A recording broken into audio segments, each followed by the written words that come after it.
first session that we had, where a lot of discussion around the vision of Digital India, the vision of our Honorable Prime Minister, and the whole revival of this whole thought that how Digital India is going to be enabling the next generation of this country. I think that was the backdrop in which we started this conversation today morning.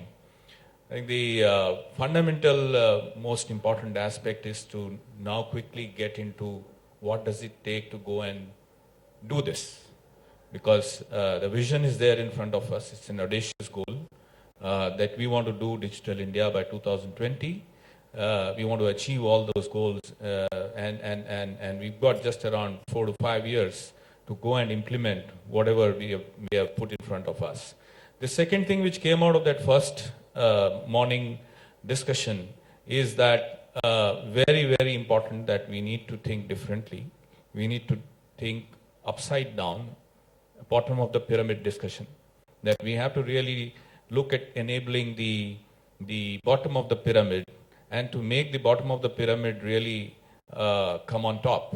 And that's really what is required is, one, what is the Digital India that we are as a country, are we laying the right goals in front of us?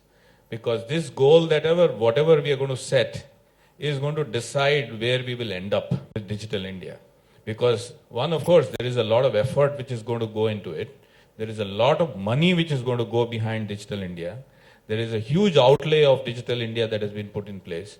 But most important is, what is the real, are we going to achieve, what are the few objectives? So in terms of citizen objectives, in terms of whatever we are really going to achieve, let us look at what is it going to be, how is it going to be different than, or some parallels drawn to the phase 1 of the digital divide that we cleared. So we, in a matter of just 12 years to 15 years, from 2000 to 2015, this country has seen what we call the mobile revolution. We went from 0 to 950 million mobile phones, and we went from almost 0 to 80% mobile penetration or telecom penetration in just a matter of 10 to 12 years. This is something which is brilliant, fantastic, great. Today we are the cheapest call rates in the whole world. That's another big achievement. So if we look at some of these achievements, they are brilliant. Now, Digital India has to go one step beyond this. Now, what is that one step that we have to go beyond this? So we are saying that 950 million mobile phones have to get now broadband enabled. So we have 950 million people carrying a mobile phone, but now we want to make these 950 million mobile phone into smartphone penetration. We are saying that these 950 million phones should be able to download 2 megabits of internet. We are saying that we are the cheapest call rates in the whole world. So do we have the cheapest internet rates in the whole world today? We all know we are not. At 300 rupees a GB, 3G is non-tenable. Nobody wants at 300 rupees a GB. Who in this room is really using at 300 rupees a GB internet? That's not affordable. That's not the kind of objective that we need to set for ourselves. The objective that we need to set for ourselves is, can this 300 rupees per GB, 300 rupees per GB can become 3 rupees a GB, 10 rupees a GB? Then of course it can really touch the bottom of the pyramid. It is not going to touch the bottom of the pyramid if we are not going to set the objectives which are very clearly saying that this is going to be accessible at this price. If we are saying that, today financial inclusion or the insurance plans that we have launched, at 12 rupees you can buy an insurance of 2 lakhs for the whole year. That's the kind of pricing that we are expecting for Digital India, or for internet penetration, or for people who are on the street to get onto Digital India. Now, how are we going to achieve that? I think those are the hard questions that we need to put on the table in terms of saying that how are we going to go there. The industry needs to put its mind in terms of saying that how we go and achieve that. And we can achieve that only through very efficient planning, out of box efficient planning. If we are going to do the same thing that we did in the last 15 years, probably in time wise, we are never going to achieve it.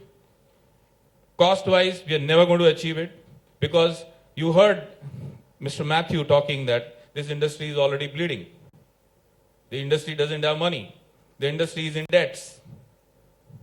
So how is this industry going to make a business case of something that it is selling at 300 rupees a GB, and it is going to make it happen at 30 rupees a GB or even less than that, and even then make a business case out of it? That's the question that I think that is where the entire, the intelligentsia that we are, all of us, the country put together, we need to debate and discuss as to what is that ecosystem that can really make this happen.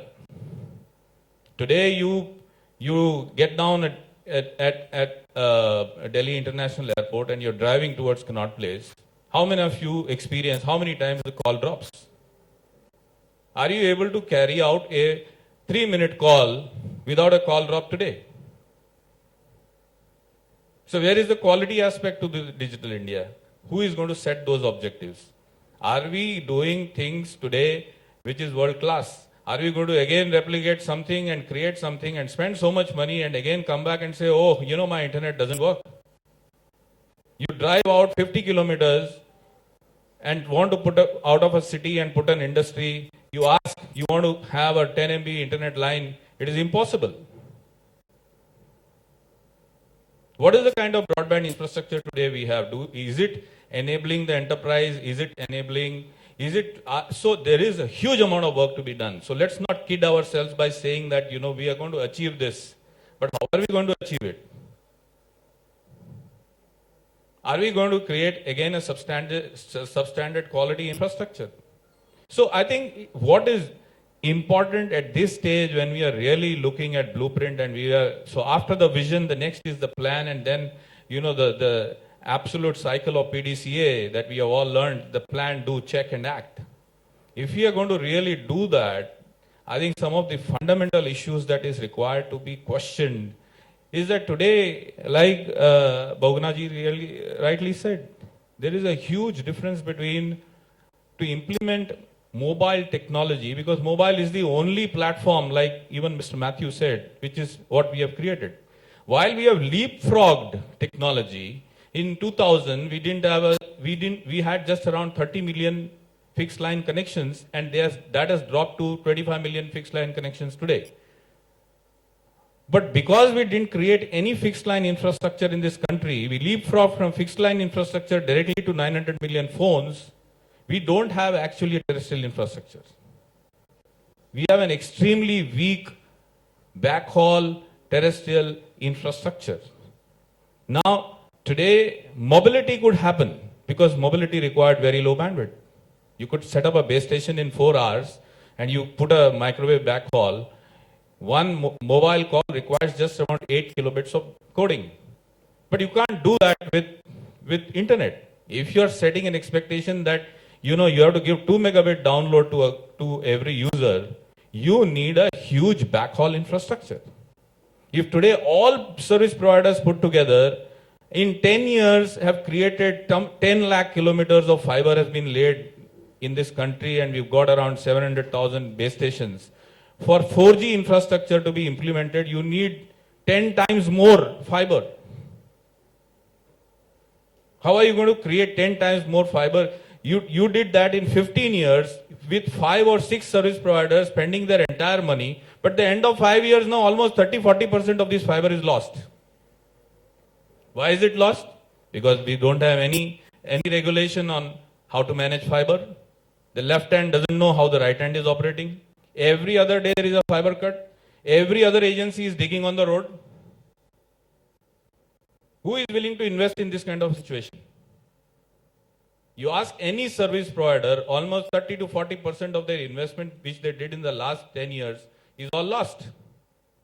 The average age in books that a US multinational today or any operator in the US for fiber And Bahuguna ji will tell us, what is the kind of investment and how do they actually depreciate fiber infrastructure in their books. They have a very, very strong infrastructure. But look at the service providers. In the US, the life of optical fiber is almost 20 to 25 years. What is the life of fiber in India? It is not even 5 years. How can anyone recover this kind of investment? Unless you lay the ground rules clearly. Now you are saying you're going to invest 120,000 crores in Digital India. But, who is going to invest and how this return of investment is going to be protected? So first and foremost, it is extremely important that we don't duplicate efforts. Most important is that we don't duplicate efforts, because the size of effort now which is required is 10 times more. We need to create an ecosystem where we don't duplicate efforts. If one agency in the country, only one agency is required to do one stretch of fiber, because it is too expensive, it is too laborious, it is too time consuming. And this country cannot afford that. It is impossible to create, 10 times bigger infrastructure than what we have created in such a short period of time if you are going to do what we were doing earlier. We have to find a completely different mechanism. We have to find a mechanism where we are saying that, it is very, very, very refreshing that we have got these thought processes of NOFN, where we have all the public sectors coming together to put this amount of fiber. But fundamentally what we are saying on the table is that optical fiber infrastructure backhauling is going to be the biggest challenge, and we need to really think of how we are going to do that. Second most important thing is that we need to really stress on the quality of the infrastructure getting created. Third most important thing is that we need to set a target that the cost has to come really down, so that really the bottom of the pyramid is really is getting the benefit of whatever we are doing, and it makes a business case viable both for the consumer and then of course for the service providers who are going to get into it. Now what is it that we are, what are the simple things that we can look at? And I'm a telecom person, and that is where we are very, very fortunate to have the eminent panelist here, Goenka Saab, who is coming from the National Highway, and he's heading the panel there for the government. See, some of the simple things that we should look at, and some of the things that we should really look at is, because today, even in the morning session, we said, the industry is trying to put a request on how right of way to be treated. I would be very radical in the way right of way should be treated. Right of way should be out of the way. Let's not even discuss right of way. If we have to achieve these kind of goals, right of way has to be out of the way. How can right of way be out of the way? Because today it is actually waste of money that 5 service providers are digging the same street, putting the same cable, and spending on labor, on creating duct infrastructure, and paying the government for the same cable which is being laid 5 times again and again. Why should that happen? That is waste of money. What seriously that we should consider is not creating optical fiber infrastructure. Agencies like the roads, the NHAI, all these, the urban planning agencies need to put together a plan to create a very strong duct infrastructure, which is a common duct, freely available, accessible to every service provider. And this has to be done with a vision not of just 5 years, it has to be done with a vision of 25 years. Let's not, if you are spending 10 to 12 crores per year to create a 4-lane highway, it requires less than 1% of that cost to create ducts on both sides of these highways, and also on the middle of the highway, and to let it create as a long-term 25-year infrastructure. In every intersection, you create capacities to cross over, and you assign that to an agency like Bharat Broadband or NOFN to manage the duct capacity.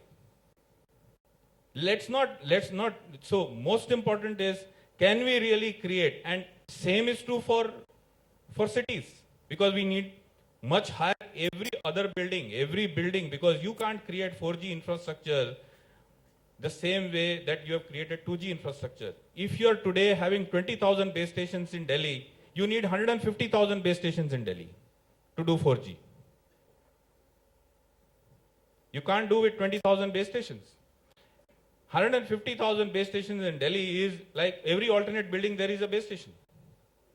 Which means, and every alternate building requires a backhaul. Where is the fiber to do that? And if you're going to dig every road and provide right of way to 5 different service providers, do you think that is a practical job? It's not possible. So let's not kid ourselves by saying that we're going to achieve this without really thinking through as to how this is going to be achieved. We need to think completely radically. Every city has got a storm drainage system, which for other than 2 months out of the 12 months, it is lying idle and it is collecting silt.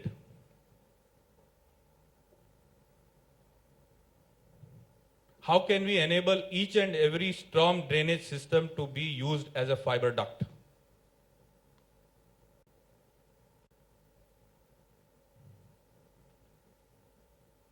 Can every building be reached using these kind of ducts which are available?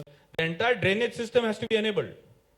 Today, fiber technology you can create extremely strong fiber to pull it through any kind of ducts.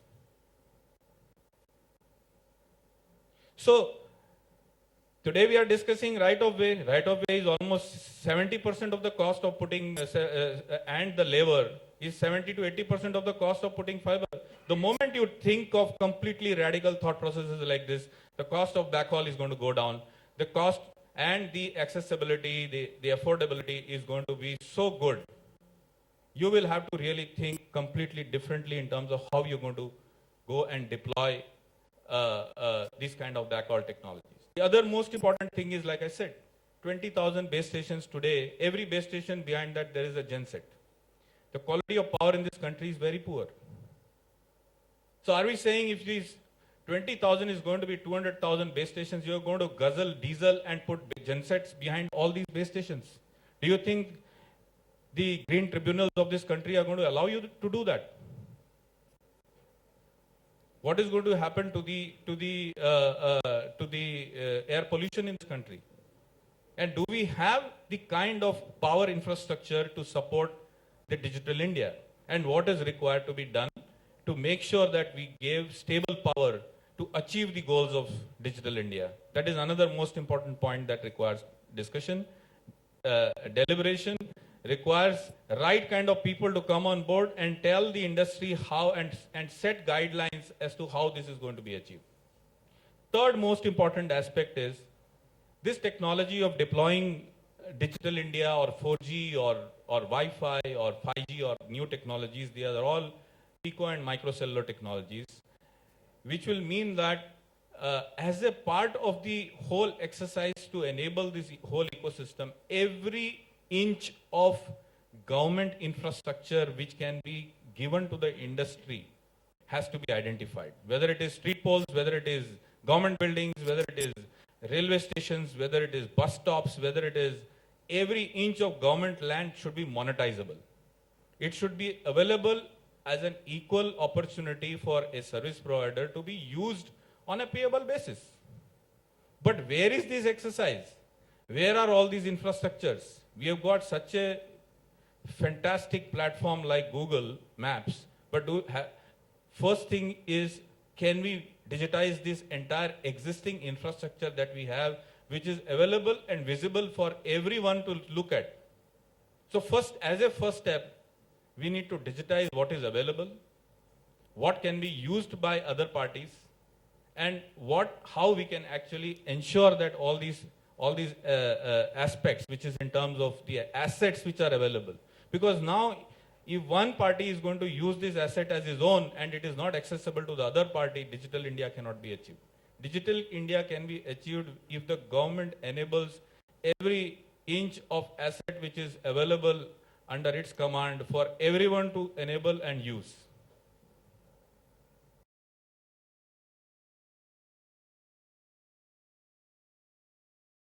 The other, very pertinent point. Again, these are aspects of coming from our experience of having rolled out networks in this country. So, whatever I said is coming from our experience of having actually rolled out networks in this country, running business in this country. The other big suggestion from and request from our suggestion to this eminent panel is that today, like we said, that if you really need to provide accessibility and connectivity, every other building requires to be fiberized. Today, the building bylaws and the way the building access is that it's highly cumbersome, highly ineffective for us to get into buildings to give access to customers. So we need to clearly give broadband a category where a building owner cannot actually stop a service provider from providing service in that building. Because today, a broadband service provider is a licensed franchisee of the Government of India. So today, every service provider needs to be given equal access rights to buildings so that he can service customers.